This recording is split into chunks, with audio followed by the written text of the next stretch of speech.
Hello, my name is Dr. Karl Meneghella, and I'd like to welcome you to this episode of Education is a Garden, Dig It. It's my great honour today to introduce Professor Ranjit Fernando. He's from the University of Kelaniya in the Department of Commerce and Financial Management. Pleased to meet you. Before we start, can we talk a little bit about your interest of academics and what you are teaching? My field is human resource management. I like to teach more than HRM, human resource management, organizational behavior, human resource development, strategic management. I like that. These are very... Especially my research area is stress management. Oh, very good. These are very important areas, especially things like strategic management, human resource development. In these days of uncertainty, I think that's organizations are looking at how do we maximize our human resources, and I think that's a very good area of study. Okay. Before we start, I'd like to get into education because you're an academic. You're now a full professor. What was your undergraduate studies in? Undergraduate studying, we have experienced about Sri Lankan education system. It is something maybe it's from school time to university, and after that masters, PhD, like that. There are some stages we have to follow. Yes. Right. Not only myself, other those who expecting to education like that high study, here they have to follow like this in Sri Lankan system, but some are expecting to go foreign universities like that. They are following their rules and regulations. So this is inspiration for you out there, is that education doesn't stop. We need to be lifelong learners. As you can see from the professor, he started with a bachelor, master's, PhD, then specialization. So this is inspiration for all of us. So let's talk about education. In your view, what's the importance of education in personal and professional development? Education is a foundation of personal and professional development. It's starting human. There are two kinds of education we know about. What are the formal and informal education? Formal education, we know school time and university like that, something maybe it's a formal method.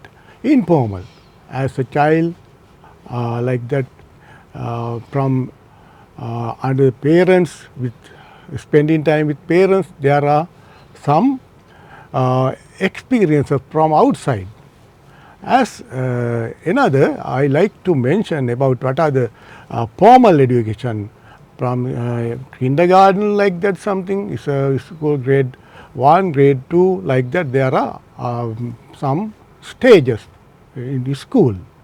These kind of situation of, so we can consider about formal education, but we need to consider about informal education also. Actually, personal growth and professional growth, it's a very, very helpful for the formal education and informal education, both for professional and personal development. Now, actually, after studying, after education is give chances for the develop students. Develop career, something like that, as well as value, ethics, something like that. I like that. I like the way you also balance the informal and formal, and talking about the importance of education. I think sometimes we forget the importance of teachers. Right, and as you said, from kindergarten through to primary school, through to high school, through to university. I think that's a really strong message for our audience out there, and I think it also shows us the importance of having good teachers. Yes, important part is formal education, because school teachers, they are giving their guidance for how, for building their life, make their life good ethics, good culture. Like for example, we can discuss about some PT exercises like that, something balance of the mentality like that. There are give some examples we can discuss about this matter. I think a lot of students feel uncertainty because the traditional career paths are evaporating in front of us. They're changing, and I think there's a lot of turmoil at the moment in the world, and there's certainly it's changing the way of industry. AI has an impact. Mobility has an impact.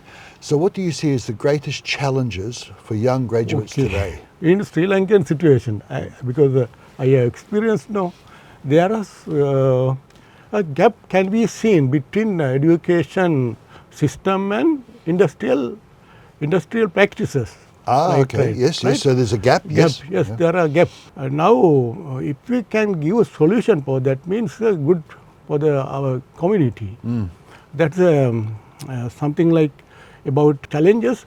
Not only gap. This is a student part or employment part. There are some problem related with the government side and actual personal side of the candidate like that, student side like that, where we can see so many challenges.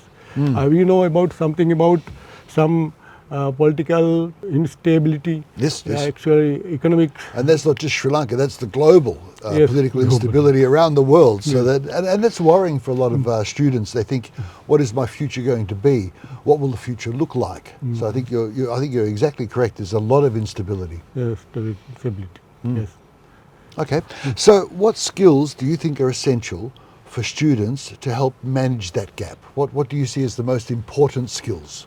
Now, some gaps about education and industry, we can recognize, we can see, but we can give some chances to students' practical situation, technological to adapt to technological changes. Students can change according to the situation, new technology. There are two kinds of production method. What are the manual and capital intensive, labor intensive and product intensive like that. But computerized something IT based education is something we can consider about under the computer based like IT, AI like that related with them, right? This kind of thing.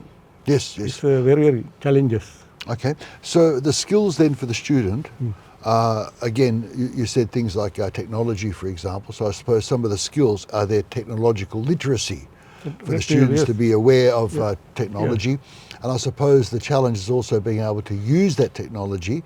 I know there's a lot of debate about AI at the moment, and people are looking at how do we use AI ethically?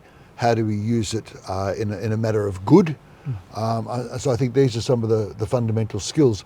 Do you think that the university, the education itself, equips the students with everything they need, or are there other things the student can do as well to help themselves? What else could the student be doing? I know we talked about soft skills before. Are there other things the student could do? First of all, I have to remind another one point, because psychological balance, we need to balance of the mental and situation, mindset of the humanity for this kind of situation, like, because without unbalanced situation, we can't go top, we can't go beyond our education life like that. Another thing I need to highlight for previous your question about, we know leadership style. We know leadership style. Leadership, we can give some opportunities for entrepreneurs. Innovative idea for as an entrepreneur. We can now there are so many leaders, they are building a new businesses, right? This kind of thing is very, very important for the other people. Lead in part and motivation to others, give others to develop their career like that, leading part. This is a very, very important part. So how important is leadership styles in their career and in education? Especially I like to mention about, what are the entrepreneurship. This is a They are doing a very leading part. They are innovative idea. They have innovative idea. They are building new businesses. Yes, After yes. that, they are creating new jobs, new job opportunities, like that. This kind of activities is it's a path from the education. It's a we told about as a starting point. It's a lifelong journey like that. Lifelong journey like that, right? I think that's very important. I think that's a really good message for those of you who are watching this, is that entrepreneurs have different leadership styles, but as the professor said, it's a very lifelong journey, which means that it requires certain attitudes, certain attributes to have these leadership styles, yes? Yes, yes, Yep. right. Yep. Okay.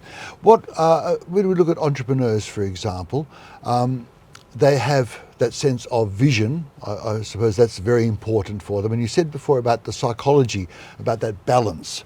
Yeah. So I think that's very important for those entrepreneurs to have that sense of commitment, motivation, because there'll be many challenges, yes? Yes, there are entrepreneurs need good mindset about businesses. For businesses, like they need to manage their businesses. They need to without stress, without thinking about the himself and businesses in Yes. Sri Lanka, about Sri Lanka economy, Yes. like that. You need to understand about atmosphere, about environment, like that. I think a lot of your observations are not just Sri Lanka, they're transferable all around the world, because the things you were talking about, the skills, for example, the attributes, I think that's universal. So it doesn't matter where you're watching from, if it's Sri Lanka or if it could be in Thailand or Australia or America, wherever you're watching, a lot of these skills that the professor's talking about are transferable. And you mentioned before about tactical versus strategic. So be able to adapt, to be flexible, I suppose.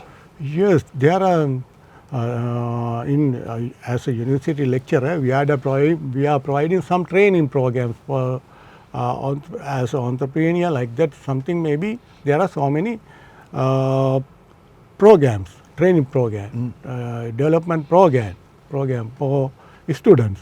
It's a formal education, but informal.